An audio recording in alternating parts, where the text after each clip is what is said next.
Les ennemis dans Double Dragon. Bonjour à tous. Bonjour Compile. Bonjour Cyril. Dis donc, ça fait un bail. Oui, je me suis dit que ça pouvait être pertinent de te rallumer pour cette soirée spéciale. Comment ça? Je trouve que Double Dragon est un très bon exemple pour aborder un sujet passionnant, l'intelligence artificielle. Ah, mais c'est une très bonne idée. Sauf que Double Dragon, c'est pas un modèle d'intelligence artificielle évolué. Je veux dire, les fantômes de Pac-Man sont plus intelligents que les voyous dans Double Dragon. Bon, Compile, encore une fois, tu aurais mieux fait de te taire, parce que là, ce que tu nous montres, c'est plutôt ta bêtise artificielle. Mais sois poli d'abord. Bon, écoute-moi, c'est justement parce que l'IA des ennemis dans Double Dragon est relativement simple que c'est un exemple parfait pour aborder le sujet. Poil au nez. Voilà un peu d'humour artificiel. T'es content? Poil aux dents. Ah, tu m'avais manqué Cyril. Bon, on continue? Oui. Alors par où commencer? Je vais rappeler rapidement les bases de Double Dragon. Le joueur et les ennemis peuvent se déplacer dans toutes les directions. Le but est de frapper l'adversaire pour le mettre KO. Les adversaires, eux, ont pour but de frapper le ou les joueurs, c'est évident. D'accord. En voyant les images là, je comprends tout de suite comment c'est fait. Il suffit pour un ordinateur comme moi de connaître les coordonnées X et Y de chaque personnage, ainsi je n'ai qu'à plaquer un sprite par-dessus. Tout à fait. Pour connaître les coordonnées du joueur, c'est très simple. Il suffit que toi, l'ordinateur, tu suives les directions que donne le joueur avec la manette. Mais comment faire pour décider des trajectoires des ennemis?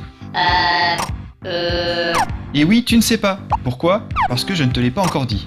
Il faut que je te programme un algorithme d'intelligence artificielle pour que tu puisses créer les déplacements des ennemis. Il faut également bien comprendre que dans un jeu d'arcade qui tourne à 60 images par seconde, l'algorithme devrait modifier la position des personnages 60 fois par seconde. Alors explique-moi comment les programmeurs de Double Dragon ont fait pour créer l'intelligence artificielle de leurs personnages ennemis. Eh bien en fait, on va écrire un petit algorithme qui se répète donc 60 fois par seconde à chaque image. Si on regarde attentivement le jeu, on se rend compte que les ennemis essayent systématiquement de se mettre au niveau du joueur verticalement avant de s'avancer horizontalement. Ah oui, si l'ennemi est là et que le joueur est là, alors l'ennemi va dans un premier temps se déplacer verticalement, et lorsqu'il est à la hauteur du joueur, il va s'approcher de lui latéralement. Très bien, mais pourquoi ils ont fait ça et pas l'inverse? Parce que c'est plus naturel que l'inverse tout simplement, et que ça fonctionne mieux avec le gameplay du jeu où les ennemis doivent se trouver face à face pour se cogner. Et oui, c'est vrai qu'on a tendance à l'oublier, mais dans ce jeu on peut taper à gauche ou à droite, mais jamais en haut ni en bas. Tout à fait. Alors d'abord on va définir 4 variables que je vais appeler Billy X et Billy Y pour les coordonnées du joueur, et William X et William Y pour les coordonnées de l'ennemi. On peut programmer le comportement qu'on vient de voir de la manière suivante. Si William Y est plus petit que Billy Y, alors William Y reçoit William Y plus 1. Là, ça veut dire que si l'ennemi est plus bas que Billy, il doit monter d'un pixel vers le haut. Sinon, si William Y est plus grand que Billy Y, alors William Y reçoit William Y moins 1. Ici c'est l'inverse. Si l'ennemi est au-dessus de Billy, il doit descendre d'un pixel vers le bas. Et enfin, si on n'est pas dans les deux cas précédents, c'est que l'ennemi est au même niveau que Billy. Et maintenant il doit se rapprocher horizontalement. On écrit donc, sinon, si William X est plus petit que Billy X, alors William X reçoit William X plus 1. Sinon, si William X est plus grand que Billy X, alors William X reçoit William X moins 1. Cette partie, qui ressemble à la précédente, permet de rapprocher latéralement l'ennemi des coordonnées du joueur. Ouais, mais dans ce cas, ça signifie que si l'ennemi n'arrive pas à se placer à la même hauteur que Billy, alors il ne pourra jamais s'approcher de lui, car on va rester bloqué dans les deux premières conditions finalement. Et tout à fait. Et si tu regardes bien, c'est ce qu'il se passe dans le jeu si le joueur ne fait que monter et descendre. L'ennemi ne s'approchera jamais. Ce n'est pas un bug, c'est programmé comme ça. On peut même penser que les développeurs ont programmé le jeu ainsi pour que ça ne soit pas trop difficile. Mais si le joueur ne bouge pas, ça veut dire que les ennemis vont simplement se déplacer jusqu'à ce qu'ils aient exactement les mêmes coordonnées que le joueur? Ah mais attention, l'algo que j'ai écrit n'est pas complet. Normalement, entre la première partie et la deuxième partie de mon algorithme, on va calculer la distance entre l'ennemi et le joueur. Si l'ennemi est suffisamment proche, il va s'arrêter et taper. Donc on voit grosso modo que l'algorithme de l'intelligence artificielle de Double Dragon est quand même très simple du point de vue de la programmation. Mais en regardant bien, je remarque qu'il y a encore d'autres comportements pour les ennemis. Par exemple, ils s'approchent plus près du joueur si ce dernier est de dos. Ou encore, les ennemis changent parfois de direction pour aller ramasser une arme au sol. Comment c'est programmé tout ça? Alors effectivement, les ennemis s'approchent plus près quand ils sont derrière le joueur. On peut imaginer qu'en plus des coordonnées X et Y, on a une variable qui indique que le joueur regarde vers la droite ou vers la gauche. Et la même chose pour les ennemis.